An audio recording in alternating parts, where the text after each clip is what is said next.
bem-vindos à nossa aula de Educação Física. Eu sou a professora Jucimara Brito e estou aqui juntinho para a gente estudar um pouco mais sobre os conteúdos de Educação Física. Vamos ver do que se trata a nossa aula hoje? Então, observem aí, hoje é a nossa aula 7, aula de revisão e avaliação. Portanto, bastante atenção. Anotem aí tudo que vocês precisam anotar, as informações mais importantes sobre cada conteúdo que nós iremos revisar. Eu tenho certeza que vocês irão arrasar. Vamos lá?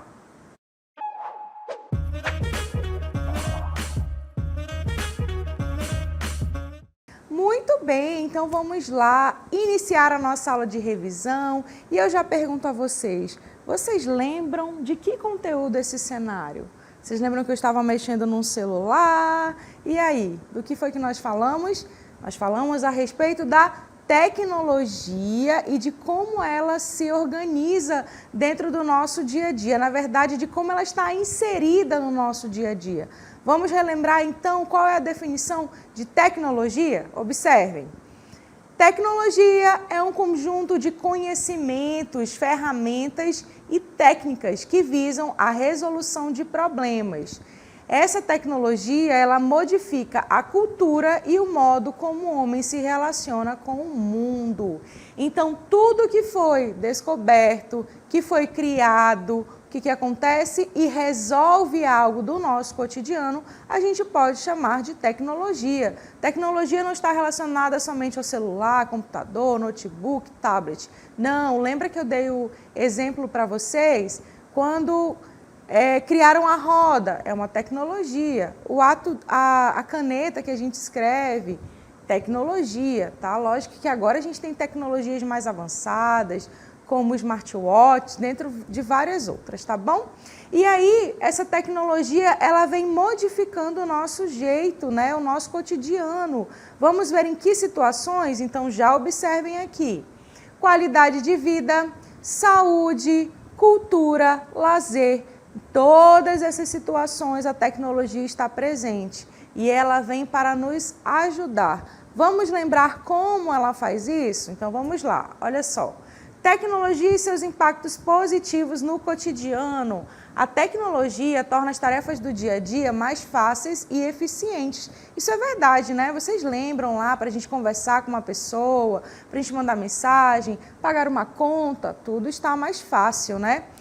Também ajuda na questão da mobilidade e acessibilidade. Hoje está mais fácil para a gente se locomover de um lado para o outro. Está fácil para a gente pedir aí uma comidinha, né? Uma alimentação. Outro ponto positivo está relacionado ao acesso à informação. Isso é muito importante e interessante porque a gente já consegue acompanhar tudo simultaneamente, né? Ou seja, está acontecendo lá no Japão, a gente consegue acompanhar aqui. Está acontecendo lá em Parintins, a gente consegue acompanhar aqui, tá bom? Outro ponto é a facilidade de comunicação, né? Os aplicativos de conversa instantânea. Então, hoje a gente pode trocar mensagens com uma pessoa que está a 5 quilômetros da gente, assim como também está do outro lado do mundo, né? Prosseguindo. Outros pontos positivos, acesso a uma ampla variedade de entretenimento, como filmes, programas de TV, músicas, jogos, livros digitais e muito mais. Tudo isso permite com que as pessoas desfrutem de suas atividades de lazer favoritas em qualquer lugar e a qualquer momento, usando esses dispositivos como smartphones, tablets e computadores. Além desses pontos, nós temos mais um, que são o quê? As oportunidades para explorar novas formas de entretenimento e experiências culturais, como é no caso a realidade virtual, a realidade aumentada e passeios virtuais de museus e locais históricos. Né? Locais históricos, como vocês viram, a gente já consegue ir para um outro país, andar ali pelos museus e observar tudo que está ao nosso redor. Bem interessante, né? Mas assim como tem os pontos positivos, nós também temos os pontos negativos. Vamos relembrar quais são? Então, observem. Dependência digital, isolamento social, sedentarismo, poluição ambiental, privacidade e segurança, desigualdades digitais. Esses são alguns pontos negativos quando a tecnologia é utilizada de forma errada.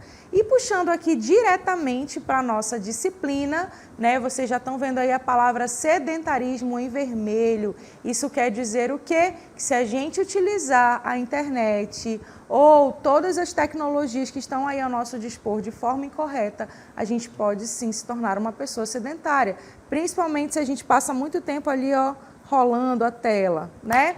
Então, professora, mas o que é sedentarismo mesmo? Vamos relembrar. Sedentarismo é a falta ou ausência de atividade física. Sabe o que é interessante? Observem aí, o Brasil é um dos países mais sedentários da América Latina. É interessante e grave, muito grave. Por isso que a gente tem que usar a tecnologia, mas tem que se exercitar também. Mas não é só a questão da tecnologia que atrapalha, né, esse nosso desenvolvimento na atividade física. A falta de tempo, de dinheiro, de instalações adequadas e até mesmo de companhia para fazer atividade são motivos para que as pessoas não façam, não pratiquem atividade física, né? Além desses, tem a questão do clima também. Ou está muito quente ou está muito frio. Só que eu quero dizer para vocês que, independente de qualquer uma dessas situações, nós temos que praticar atividade física. Sabe por quê? O sedentarismo tem muitos malefícios para a nossa saúde. Observem. Exemplo, obesidade. A gente sabe que da obesidade vem um monte de doença também, então tem que se cuidar, tá? Doenças cardiovasculares, diabetes tipo 2, problemas musculoesqueléticos, aumento dos níveis de estresse e ansiedade, problemas de saúde mental, como a depressão e vários outros problemas. Mas vocês já sabem como é que a gente pode combater o sedentarismo. Tem um aí, ó, que está no top 1, que é o quê? Incorporar atividade física na rotina diária, mesmo que seja uma caminhada, uma ginástica, uma dança ali de 15 minutos, tudo está valendo, tá bom? E também, além da atividade física, a gente precisa modificar alguns hábitos, como utilizar escadas em vez de elevadores, né? E ir substituindo essas atividades que deixam a gente mais sedentário. Um outro ponto é que a gente tem que utilizar a tecnologia ao nosso favor, ou seja, usar aí os aplicativos fitness, os dispositivos vestíveis, que são os wearables, né, que monitoram e incentivam a prática de exercícios, jogos e plataformas de treinamento online que promovem a atividade física de maneira divertida. Então, nós temos aí vários aparelhos, várias tecnologias ao nosso favor para ajudar a gente a manter uma vida ativa. Observem aí, como eu já falei para vocês, dispositivos vestíveis, smartwatches, né, que são os wearables, eles são muito importantes e nos ajudam a manter o nosso dia a dia mais ativo. Nós temos aí os aplicativos de fitness e saúde, que às vezes até vem no programa do celular, né, que são aqueles aplicativos que vão ajudar a gente a calcular os nossos passos, batimento cardíaco, dentre outros, né? Nós também temos a realidade virtual e a realidade aumentada e as plataformas de streaming fitness, que são muito interessantes e vale a pena conferir. Vem ali vários ícones com várias atividades que você pode escolher a que você mais gosta, certo? Então esse foi o conteúdo lá da nossa primeira aulinha. Prosseguindo, vamos revisar, relembrar o jogo da queimada. Vocês lembram do jogo de queimada? Então olha só, é um jogo muito usado como brincadeira infantil e é também uma boa opção de iniciação esportiva, pois os movimentos e gestos desse jogo podem ser aplicados em muitas outras modalidades, como o handebol e o basquete. E assim como todas as outras modalidades, a queimada também tem a sua história. A origem dela é desconhecida, tá? Mas acredita-se que ela tenha surgido lá na Idade Média, na Europa Meridional, possivelmente na Grécia Antiga. O jogo era conhecido como faininda e era praticado por soldados gregos contra a invasão bárbara. Só que nesse período eles usavam o quê? Bolas de fogo ao invés, né, em vez de bolas normais, certo? E quais são as características dessa modalidade? Bom, primeiro, a gente tem que lembrar que é um jogo popular em que dois times competem para eliminar os jogadores do time adversário, acertando-os com uma bola. O objetivo principal desse jogo é queimar todos os jogadores do time adversário, enviando-lhes para o cemitério ou para a área do queimado, né? Antes que eles queimem todos os jogadores do seu time. O jogo acaba quando não há mais oponentes vivos, mas pode haver contagem de tempo para não ficar preso na dinâmica do jogo. Essa questão dos vivos vocês já estão entendendo, né? Que não tocou a bola, tá certo? E aí eu quero mostrar novamente o local de disputa para vocês. Observem que nós temos duas áreas dos vivos, né? Da galera ali, da equipe, cada um aqui, ó, no seu ladinho da quadra. Lembrando que se acertou alguém daqui, esse alguém vai para o cemitério. E se foi algum jogador daqui, esse alguém vai para o outro. Vamos ver aí os nossos personagens, para a gente lembrar direitinho como isso acontece. Então, nós temos aí os nossos personagens. Lembrando novamente a questão da divisão da quadra. Nós temos a área dos vivos, temos o cemitério. Vamos fazer só uma simulação aqui. Vamos supor que essa bola saiu daqui e tchum, acertou esse jogador.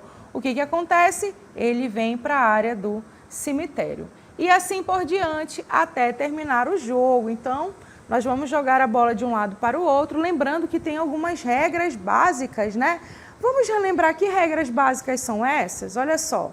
Os times devem ter o mesmo número de jogadores, como vocês viram lá na nossa quadra dos personagens. Os jogadores não podem pisar na linha de fundo ou central ao arremessar a bola. Caso ocorra, irá diretamente para a área dos queimados. É proibido sair da área do jogo para esquivar-se da bola. Só pode ficar ali dentro do seu campo, tá bom? Para evitar o jogo passivo, ou seja, enrolar o jogo, a equipe tem direito de até 3 passes antes de tentar queimar o adversário. Prosseguindo, os jogadores são queimados nos seguintes casos: quando a bola acerta qualquer parte do corpo, lógico que isso é estabelecido ali no início do jogo, né? Ou quando tentam pegar a bola, mas a deixam cair. Outro ponto, o jogador que for atingido pode ser salvo ao ser queimado quando um dos companheiros da equipe segura a bola.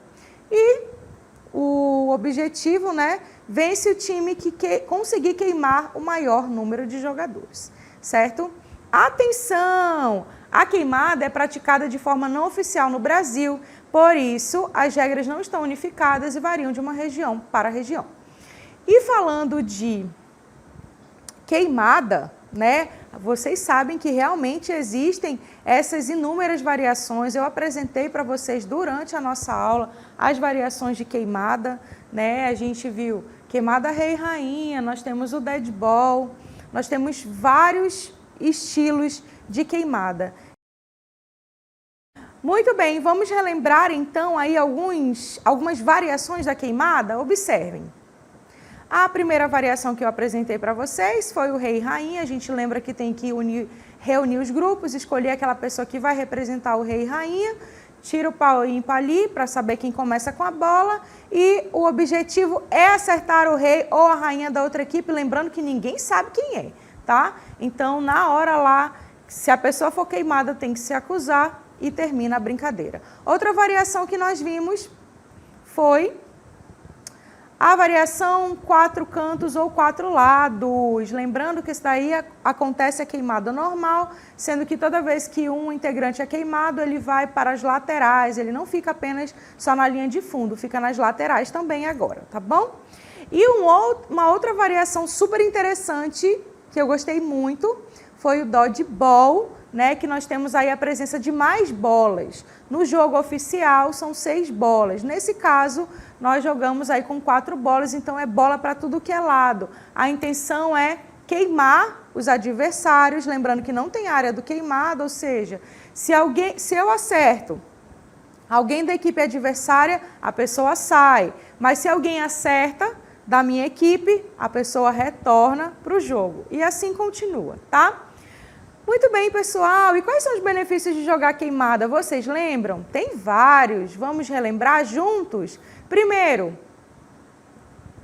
trabalhar a questão do espírito de equipe e a cooperação, vai desenvolver a coordenação motora, o equilíbrio, a agilidade e a resistência física, vai estimular o pensamento lógico, a habilidade de planejamento e a capacidade de tomar decisões sob pressão, essenciais para o desenvolvimento cognitivo e emocional. Então, são muitos benefícios, né?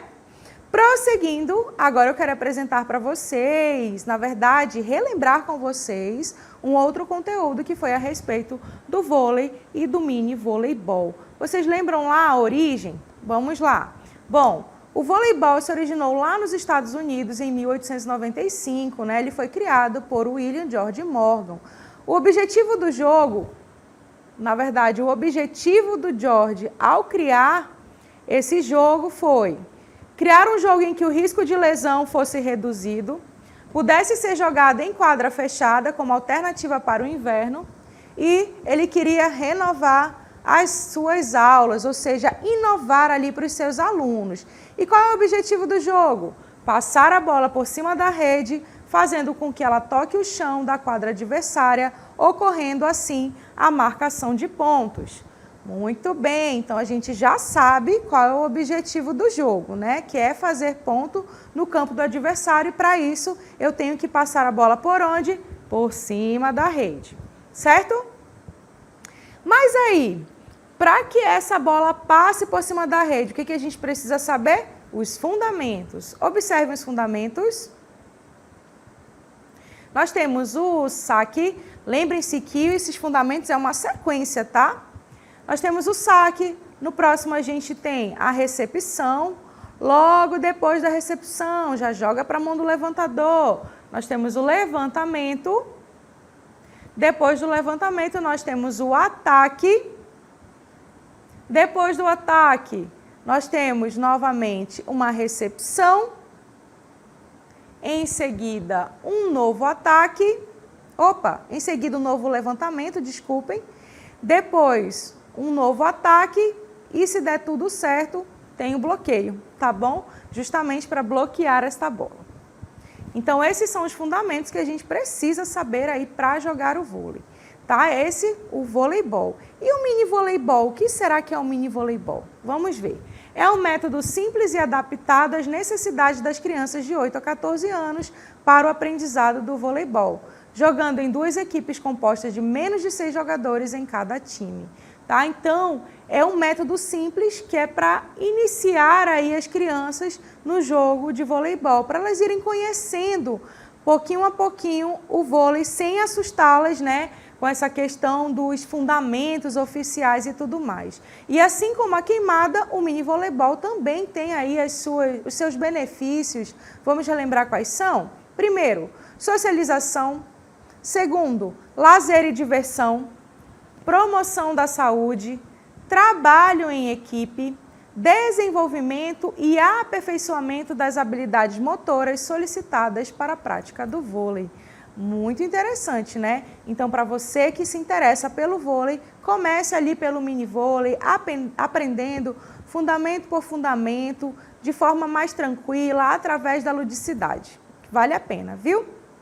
Prosseguindo, vamos chegando ali na nossa terceira aula, onde nós falamos sobre jogos do contexto comunitário e regional, que são aqueles jogos e brincadeiras que fazem parte do patrimônio histórico e cultural de determinados grupos, sendo transmitidos de geração para geração, né? E uma característica forte desse tipo de jogo é que eles possuem materiais e regras flexíveis e muitas vezes não exigem recursos caros ou industrializados para sua experimentação. E aí eu já quero chamar aqui, na verdade, a atenção de vocês para observar algumas imagens. Vocês lembram que jogo é esse? Vocês vão já ver. Lembrem aí, vão relembrando o que foi que a gente estudou mesmo sobre jogos do contexto comunitário. Nós vimos vários jogos e brincadeiras, mas esse aqui nós vimos várias variações. Uma variedade, na verdade, né? Então, observem. Nós temos aqui quem? A manja. Quem falou aí manja, acertou. E aí vocês sabem que a manja é uma brincadeira, ó, que vem de muito tempo e que tem muitas variações. E dependendo de como ela ocorra, né, a pessoa ela pode ser tocada aí de diversas formas. Vamos para mais informações a respeito da manja. Observem. A manja que nós conhecemos pode ter outros nomes dependendo do local onde ela está inserida. Prosseguindo. como, por exemplo, pique-pega, pega-pega, apanhada, que é chamada em Portugal, pilhagem, pira, trisca, né? E o chase tag ali nos Estados Unidos. São todos nomes da nossa manja, tá? E como que é a dinâmica do jogo? O jogo consiste em dois tipos de jogadores, os pegadores, né, e os fugitivos. Então, os pegadores são aqueles que vão atrás dos fugitivos, tá? Bom, aí o que acontece? Nós temos aí essa dinâmica. Lembrando que cada variante da manja vai te dizer aí, te direcionar para o que você vai fazer no jogo, tá? Então, vamos lá para o principal. Olhem só. Quem for tocado automaticamente vira o pegador, dependendo do modo da brincadeira. Então, cada variante vai dizer para a gente como ela deve ser jogada. E aí eu trouxe algumas variações de manja para vocês. Vamos relembrar quais são? Então, olha só. Nós temos o manja-gelo ou manja-cola. Bem interessante esse, tenho certeza que vocês gostaram. Lembra como é a dinâmica? Nós temos aí um pegador e nós temos um fugitivo. Então, o pegador tem que sair colando todo mundo, lembrando que ele vai colando, mas tem as outras pessoas da equipe que vai descolando. Então, pode ser que esse jogo dure bastante tempo, certo? Outro que nós temos é o manja-grupo, e pelo nome já dá para a gente perceber que aqueles que forem sendo pegos, eles vão virar ali do grupo do pegador, então vai ter mais gente para fazer a dinâmica fluir melhor nesse tipo de manja, tá? Outra variação é a manja corrente. Essa manja corrente é super interessante. No momento que você vai tocando ali, vai pegando as pessoas, né?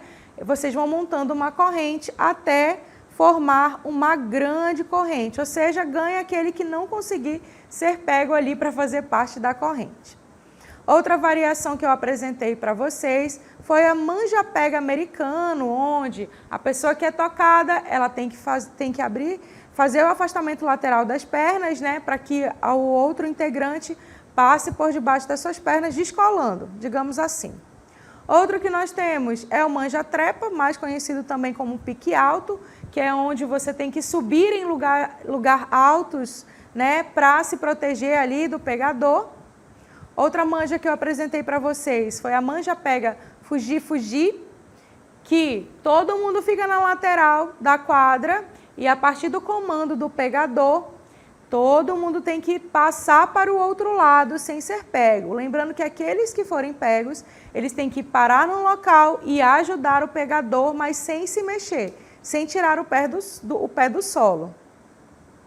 E a nossa última manja que eu apresentei para vocês, que foi a mais interessante, eu tenho certeza que vocês gostaram, que foi a manja-pega com rabinho. Como que é essa manja-pega? Vocês lembram? Ó, todo mundo recebe uma fita ou um TNT e prende no seu quadril.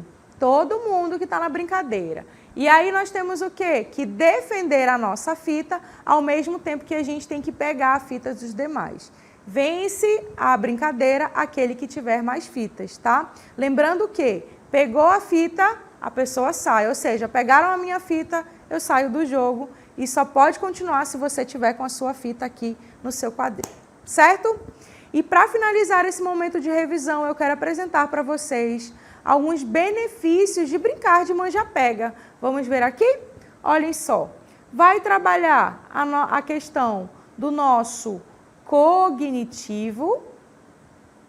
Observem. Cognição. A gente tem que montar estratégias, né, para pegar ali o maior número de pessoas.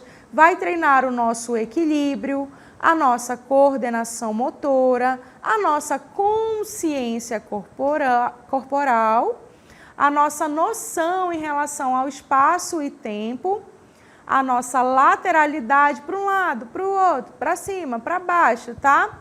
A nossa agilidade, ou seja, a nossa destreza em mudar de direção muito rápido nos movimentos e a nossa velocidade, ou seja, de correr o mais rápido possível. Então, tudo isso e muito mais podem ser trabalhados aí, desenvolvidos na brincadeira de manja-pega. Muito bem, alunos, essa foi a nossa revisão. Espero que vocês tenham gostado de relembrar cada conteúdo da nossa aula e a gente finaliza por aqui e a gente se encontra numa próxima oportunidade. Até mais!